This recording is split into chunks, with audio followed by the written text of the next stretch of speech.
9, 8, 7, 6, 5, 4, 3, 2, 1. Howdy, CROC Nation. Dr. Tommy and Ellie here with you with another CROC podcast to help you with your survivorship. Angel Santana, have faith, let it begin on the other side of the computer glass. Angel, tell everybody what we're doing, because I'm not a big social media guy, but apparently we're doing something pretty awesome. This is amazing. You know, this is the great thing about technology. For all of you out there, I'm hoping each and every one of you are having a great weekend. This is the CROC podcast, and we are taking ourselves to a different level. For the first time, this is actually being broadcasted live on TikTok. So I want to welcome all the TikTokers out there and to let you know that we have the CROC podcast coming out very shortly with our own TikTok. So I'm excited. Excellent, Angel. So we have a really interesting, it works out really well for our new friends at TikTok in the sense that this new series of podcasts are going to be really very translatable to pretty much everybody. And it starts with a very, very broad question, seemingly simple, but probably way more complex. The name of the episode is In Search of the Person You Want to Be. So when we think about who we are, who am I, who are you, who are we, since the dawn of self-realization, I think we have been asking these simple, seemingly simple and straightforward questions. Sometimes we don't have an answer. Many times we don't have an answer, but sadly, most of the time we have the wrong answer, meaning that the person that we want to be is not always the person that we are.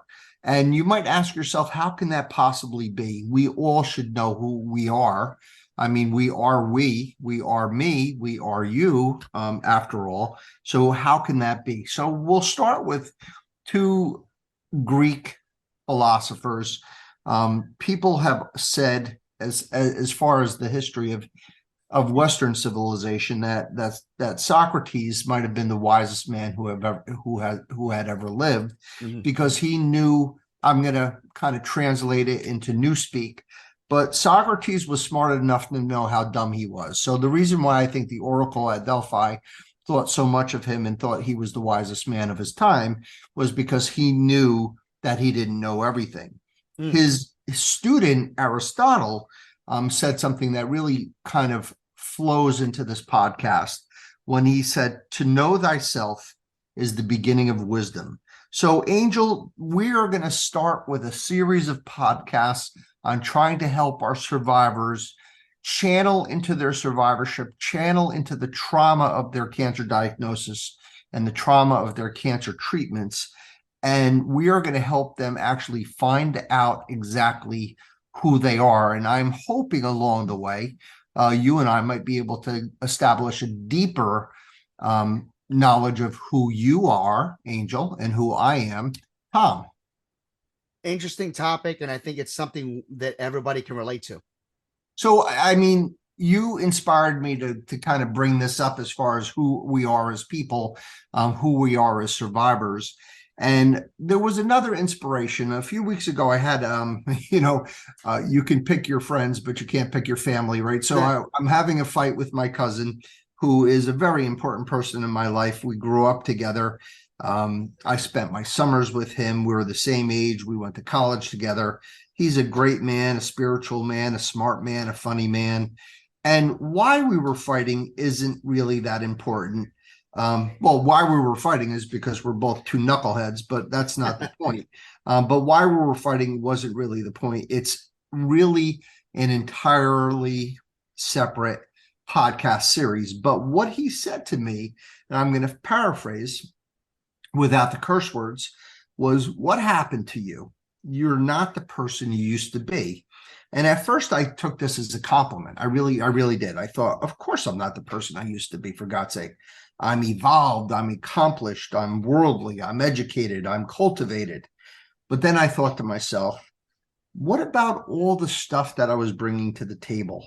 And I thought to myself, maybe there is something more to what my cousin John was commenting on. And when that sort of hit me in the head, and I said to myself, wow, at the tender age of 62, I'm finally starting to ask the right questions and find out exactly who I am. Right, right. But I wanted to do it for the wrong reason. So I knew I was not the person that he had known in the past, or when we were kids growing up and, fighting and wrestling in the mud and spitballing each other and all that stuff. But more importantly, I had no clue really to the person that I was then, or even who the person that I am now.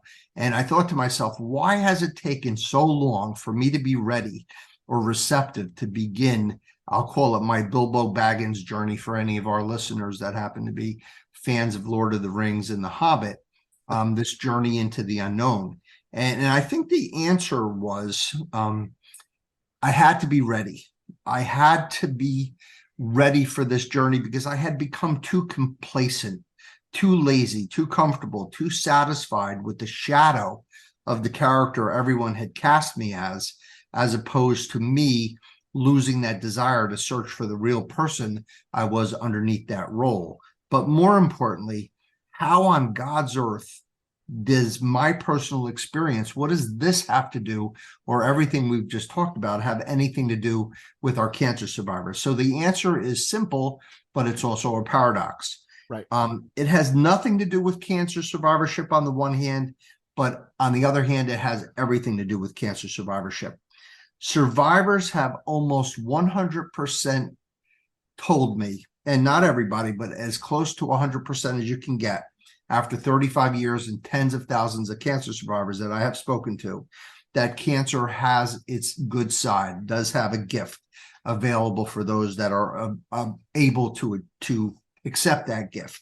And I have always said, and I've said it on this podcast numerous times, that the gift was in some shape or form related to the dissipation of denial that the non-survivor uses as a sleeping pill. So we're walking around life as zombies, as non-survivors, almost like in a stupor, instead of coming face to face with the deal that we got, that we bought into by being human, our human journey, because we are mortal, we are all going to suffer, and we're all going to die. And I think that the gift of cancer to our survivors is, it's like, wow, that took you long enough to figure that out. We knew that all along. Right. Cancer, already made us have to deal with that bridge.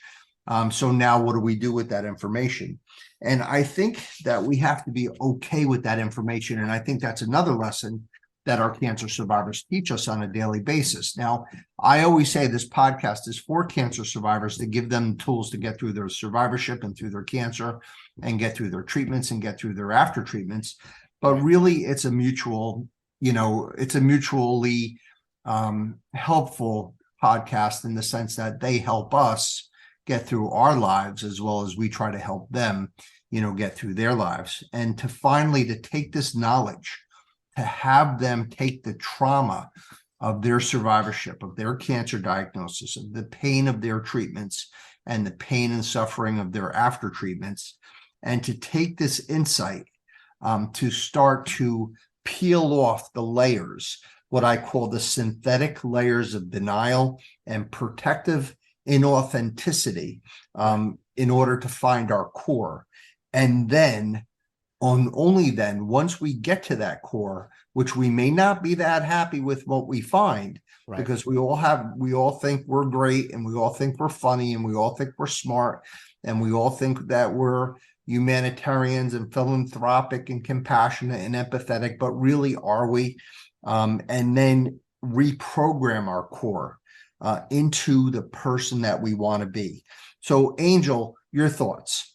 I think it's interesting. We always try to figure out who we are, right? It's one of those things I think that we all can relate to. The question really is that when we do figure out who we are we happy with that? And even if we're not, what steps can we do to better ourselves and to make ourselves feel better because of the changes that we may or may not need to do? Angel, as always, spot on. You're not always spot on, actually, but in this particular instance, you are spot on, Because what do we do on this podcast? We not only point out issues, we also try to give solutions to the problems and the obstacles. And here's the journey to the center of our core. This is the way it's going to look like. So today, in introduction, just kind of talking about it, getting people sort of ready to, these two guys, they're crazy. They're asking me questions about, who am I? I mean, I know who I am, blah, blah, blah, blah, blah. Well, maybe today is Saturday, maybe Sunday, you're having your bagel and you're sitting down, you're thinking, well, maybe I really don't know everything about myself. And believe me, by Tuesday or Wednesday, you're going to be in a full existential crisis. So here's the way it's going to run. We are going to have a part 1 and a part 2 to this, and there's going to be many podcasts as it relates to this subject. Sweet. So in part 1, it's going to be, how did we get here? How did we get to the point where we have no idea who we are? And then part 2 is, how do we get out? So, right, we're going to figure out how we got here, and we're going to figure our way out of this maze. So the way it works is that we're born, we're blessed with a soul, we're blessed with an identity, and God gives us our humanity, and we're born hopefully into a good family that will keep us safe and protected and make us feel good. But along the way, because the people that we interact with, whether they be parents or family members or friends or whatever, somewhere, some way along the line, we're going to hit some trauma, we're going to have some issues. And if these issues happen during the really sentinel parts of our development, where we don't feel safe and we don't feel secure, our core is going to start establishing itself, perhaps not in the way we'd like it to be. And then after we have that inner core settled in, almost like the geological formation of the earth, this is the geological formation of our inner core, then we start throwing on the layers of mud, right? So then the rock comes and we start, with epoch 1 and epoch 2, and we become different people, and we grow, and some of it's good and some of it's not good. And by the time you're all done and you're 62 years old and you have no hair and you have to wear glasses, then all of a sudden you're on epoch 6, and then you finally say to yourself, it's really maybe time to figure out who the hell I am, and maybe figure out how to become, if I'm not the person that I think I am or I want to be, right, maybe it's time to readjust that and try to find out how to do that.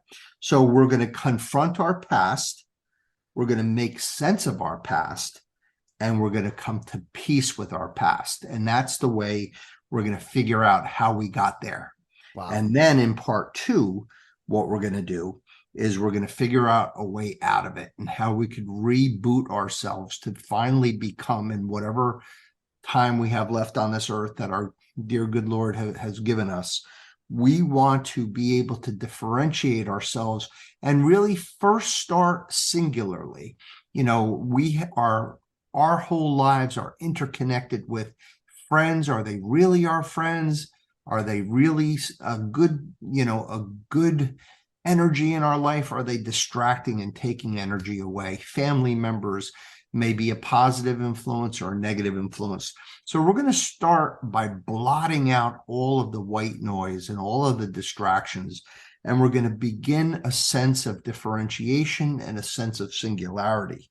And once we get to that point, we're going to go to the next step, where we're going to define who it is that we want to be and visualize who it is that we want to be. And then we're going to take that visualization and try to render it real and complete. And we're going to try to seek meaning in ourselves and seek meaning in the way we interact with others. Mm-hmm. And we're going to grow our personal power, which is limitless. Really, we don't tap into what we're capable of to only a few decimals of a percentage point. And we're going to take that power to create the best version of ourselves. And we're going to take that power and we're going to slay all those dragons of our past once and for all, so they don't become operative in our world and don't detract from the person that we want to be. And finally, we're going to exchange our power with others. And when we interact, we're going to interact authentically. We're going to interact genuinely. We're going to interact through compassion and generosity and actually establish not what we think are friendships and family relationships, but we're going to have real relationships, and we're going to have real friendships that are really, really true, and not ones that are not true.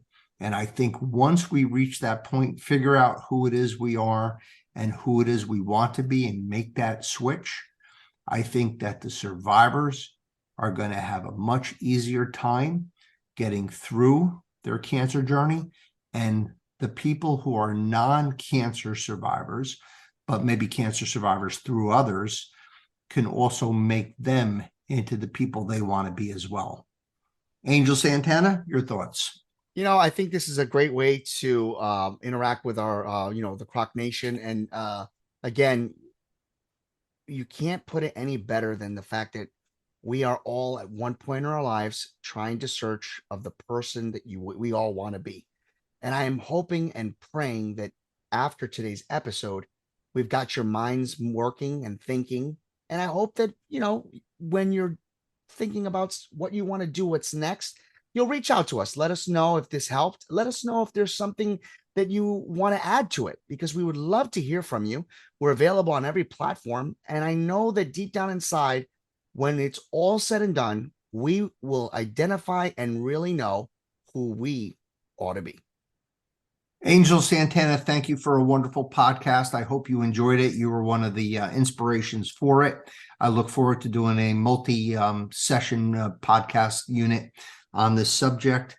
Have faith, let it begin to our cancer survivors, our CROC Nation, our new TikTok friends. I think now that we know each other and we have a great relationship, Have Faith, Let It Begin is a daily podcast, Monday through Friday, for the commuters. It's funny, it's spiritual, it's uplifting. You need it in your life. Rod Freeman, Small Biz Up. Thank you, Rod. It was wonderful seeing you last week with your son, Justin. What a nice boy. Thanks for everything you do for our cancer survivors and for Angel and for myself. We couldn't do it without you. To the board of directors, thank you for all of your hard work and your work on behalf of the cancer survivor. And Michael John Benzea, Charlotte Larson, for your support of our program, for your belief in us and belief in what we're trying to do. And lastly, to our cancer survivors, to our cancer thrivers. This is your pep talk. This is Dr. Iannelli here, telling you guys how awesome you are, how strong you are, how amazing you are, how tough you are. You are worthwhile. You have value. You are special. We love you. We think you're brave, and believe it that you are loved and you are supported and you are not alone and you are a fighter and you got this. You are cured. As we end each podcast, on behalf of Angel and the board of directors, we wish you all a very long, healthy, happy, and cancer-free life. God be with you. God bless you. Peace.